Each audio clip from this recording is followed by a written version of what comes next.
आज मैं आपको बिल्कुल सिंपल तरीके से बहुत ही ज़्यादा खस्ता और क्रिस्पी हरी मेथी की मठरी बनाना बताती हूँ कैसे बनाई जाती है। ये खाने में बहुत ही ज़्यादा टेस्टी लगती है, बहुत जल्दी भी बनके तैयार हो जाती है। चलिए बनाना शुरू करते हैं। मठरी बनाने के लिए ये हमने 1 कप मेथी ली, जिसे हमने अच्छे से साफ करके छोटे छोटे पीस में काट लिया है। 2 कप गेहूं का आटा, ये वही वाला आटा है जिससे हम चपाती बनाते हैं। आप गेहूं के आटे की जगह मैदे का भी इस्तेमाल कर सकते हैं। अब हम पैन के अंदर 1 टीस्पून देसी घी डाल देते हैं। आप घी की जगह ऑयल का भी इस्तेमाल कर सकते हैं। घी डालने से क्या हुआ कि मठरी बहुत ही ज्यादा खस्ता बनके तैयार होंगी। अब जो हमने मेथी ली थी वो डाल देते। अब हम मेथी को 1 से 2 मिनट करीब लगातार चलाते हुए मेथी को हल्का सा सॉफ्ट कर लेते हैं। उससे क्या होगा कि एक तो मेथी सॉफ्ट हो जाएगी और मेथी के अंदर जो कड़वापन होता है वो भी निकल जाएगा।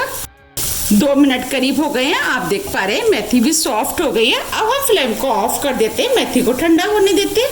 जब तक मेथी ठंडी हो रही है हम आगे की तैयारी कर लेते हैं। ये हमने मिक्सिंग बाउल लिया है, अब हम इसमें आटा डाल देते हैं। अब हम इस मठरी को खस्ता और क्रिस्पी बनाने के लिए आधा कप सूजी डालेंगे। अब हम मठरी में कुछ मसालों का इस्तेमाल करेंगे, उसकी वजह से मठरी बहुत ही ज्यादा टेस्टी बनके तैयार होंगी।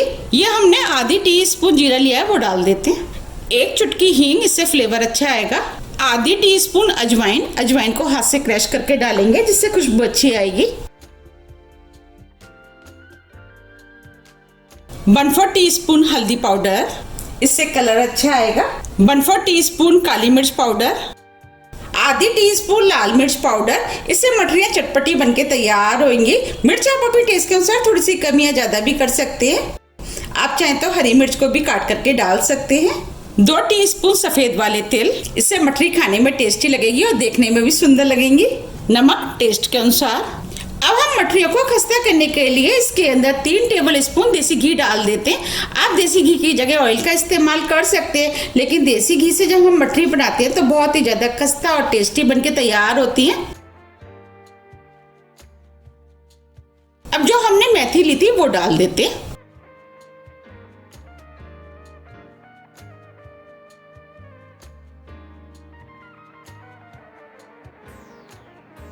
अब हम सभी चीजों को हाथ से अच्छे से मिक्स कर लेते हैं। हम जितनी अच्छे से सभी चीजों को मिक्स करेंगे मठरियाँ उतनी ही ज्यादा खस्ता बनके तैयार होंगी। हमें इस तरीके से सभी चीजों को मिक्स करना है। ये हमने सभी चीजों को अच्छे से मिक्स कर लिया है। अब हम मौन चेक कर लेते हैं। देखिए हम मुट्ठी बांध रहे हैं तो मुट्ठी बंध रही है, इसका मतलब मौन सही है। ये हमने 1 कप पानी लिया है, नॉर्मल टेम्परेचर पर है। अब हम इसके अंदर थोड़ा थोड़ा पानी डाल करके डो बनाएंगे। पानी थोड़ा थोड़ा करके ही डालेंगे जिससे कि ज़्यादा ना हो जाए।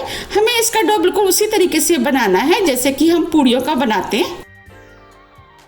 अब हम इसके अंदर थोड़ा सा पानी और डाल देते हैं। ये हमने डो बना लिया है, हमें बस इसी टाइप का डो चाहिए। ये ना ही ज़्यादा सख्त है और ना ही ज़्यादा लूज। इस डो को बनाने में 1 कप से कम पानी का इस्तेमाल हुआ है। 2 टेबल स्पून करीब पानी बच गया है। पानी थोड़ा सा आटे के ऊपर भी डिपेंड करता है, थोड़ा सा ऊपर नीचे हो सकता है। अब हम हाथ में थोड़ा सा घी लेकर के इस डो को थोड़ा सा और चिकना कर देते। अब ये आटा चिकना हो गया है। अब हम इस आटे को 20 मिनट के लिए सेट होने के लिए रख देते हैं और ढक देते हैं। 20 मिनट करीब हो गए हैं। अब ये डो भी सेट हो गया है। अब हम इस डो को थोड़ा सा और चिकना कर लेते हैं। अब ये डो चिकना हो गया है। अब हम इसकी लोइयां तोड़ लेते हैं। हम इसकी 3 लोई तोड़ेंगे। इसमें से हम 1 लोई ले लेते हैं और 2 लोई को हम ढक करके रख देते हैं। अब हम इस लोई को थोड़ा सा और चिकना कर लेते हैं और इस तरीके से लोई बना लेते हैं। देखिए लोई बन गई है। अब हम इस लोई को सूखे आटे में लपेट लेते हैं। ये हमने लोई को सूखे आटे में लपेट लिया है। अब हम इसे बेलेंगे। हमें इसे थोड़ा सा मोटा ही बेलना है।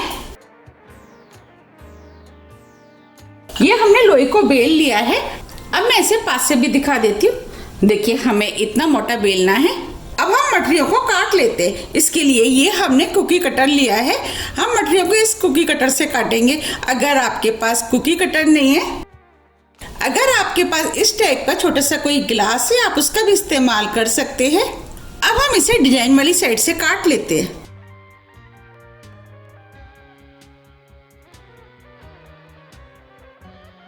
इस तरीके से हमें मठरियों को काटना है।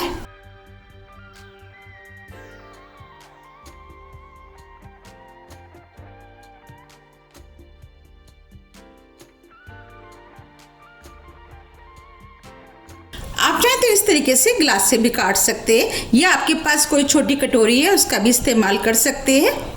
आपको जो भी तरीका पसंद आता है आप उस तरीके से इन मठरियों को काट सकते हैं। ये मठरियाँ खाने में बहुत ही ज़्यादा टेस्टी लगती है। आप इन मठरियों को एक बार ज़रूर बनाइएगा, आपको भी ये मठरियाँ बहुत ज़्यादा पसंद आएंगी। आप इसे चाय के साथ खाएं तो खाने में बहुत ही ज़्यादा टेस्टी लगती हैं।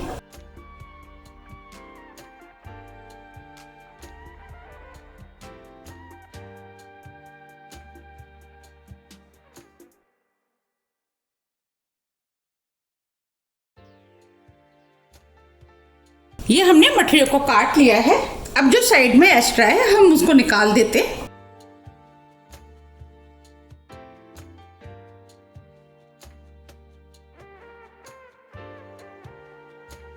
ये जो मठरियों के साइड में जो एक्स्ट्रा डो था वो हमने निकाल लिया है। इसका इस्तेमाल जब हम दूसरी मठरियाँ बनाएंगे उसमें कर लेंगे। अब मैं मठरियों को आपको पास से भी दिखा देती हूँ। देखिए मठरियाँ देखने में कितनी सुंदर लग रही है। अब हम मठरियों में फोक से छेद कर देते हैं जिससे कि मठरियाँ फूलेंगी नहीं।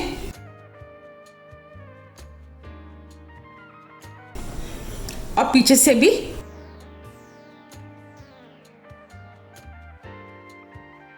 हमें इस तरीके से मठरियों में छेद करने हैं। इस तरीके से हम सभी मठरियों को बना के तैयार कर लेंगे। अब ये सभी मठरियाँ बनके तैयार हो गई हैं। अब हम मठरियों को फ्राई कर लेते हैं। इसके लिए हमने कढ़ाई में ऑयल गरम करने के लिए रख दिया था।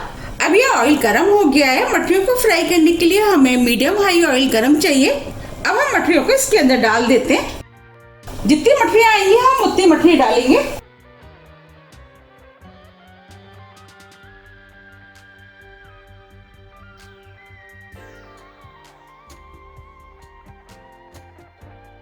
अब हम मठरियों को फ्राई होने देते हैं। हम इन्हें स्लो मीडियम फ्लेम पे फ्राई करेंगे जिससे कि ये अच्छे से अंदर तक सिक के तैयार हो।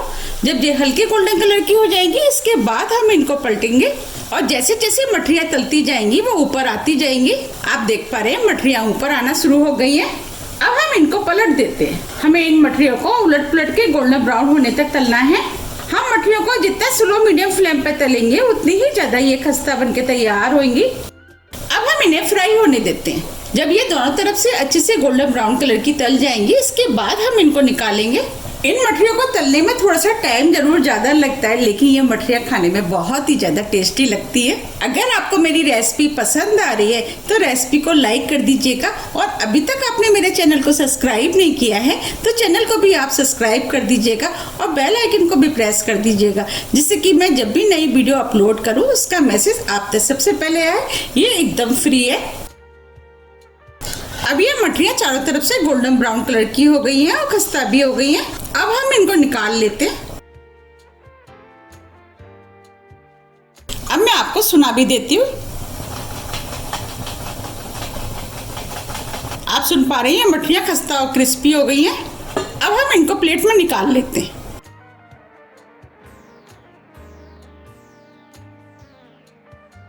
ये हमने मठरियों को निकाल लिया है। अब हम कढ़ाई में और मठरी डाल देते हैं।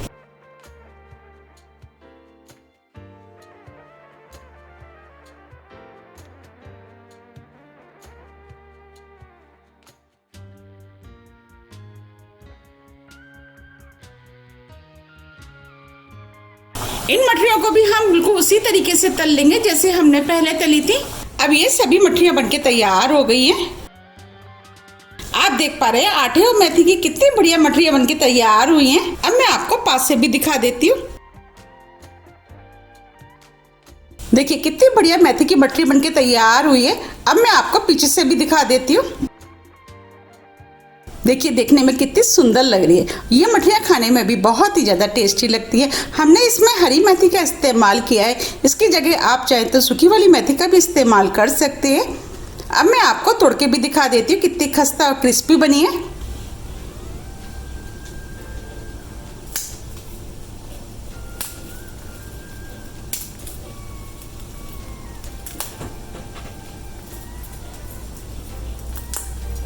बनी है ना कितनी क्रिस्पी और खस्ता। देखिए बनी है ना बिल्कुल खस्ता। ये मठरियाँ खाने में बहुत ही ज़्यादा टेस्टी लगती हैं। आप भी इनको बनाइए, खाइए, फिर मुझे कमेंट्स करके ज़रूर बताइए कि आपको ये मठरियाँ कैसी लगी। अगर आपको मेरी रेसिपी पसंद आ रही है तो आप ज़्यादा से ज़्यादा फ्रेंड और फैमिली के साथ शेयर कीजिए और कमेंट्स करके मुझे ये ज़रूर बताइए कि आप इन मठरियों को कब बना रहे हैं। मैंने आपको जिस तरीके से बनाना बताया है, अगर आप उस तरीके से बनाएंगे तो आपकी मठरी भी बिल्कुल ऐसी ही बन के तैयार होंगी। आप इन मठरियों को एयर टाइट डिब्बे में भर के 1 से 2 महीने के लिए रख सकते हैं और जब भी खाने की इच्छा है आप निकाल करके खा सकते हैं। आप मुझे मेरे फेसबुक पेज को भी फॉलो कर सकते हैं, इसका लिंक मैं अपने डिस्क्रिप्शन बॉक्स में दे दूंगी। अगर आपको मेरी रेसिपी पसंद आती है तो रेसिपी को लाइक कीजिए, चैनल को सब्सक्राइब कीजिए। सब्सक्राइब बटन के बगल में जो बेल आइकन है उसे आप प्रेस करना ना भूलिए, जिससे कि मेरी आने वाली वीडियो का नोटिफिकेशन आपको सबसे पहले मिल सके। अब हम फिर मिलते हैं इसी तरह की टेस्टी रेसिपी के साथ। जब तक के लिए नमस्कार।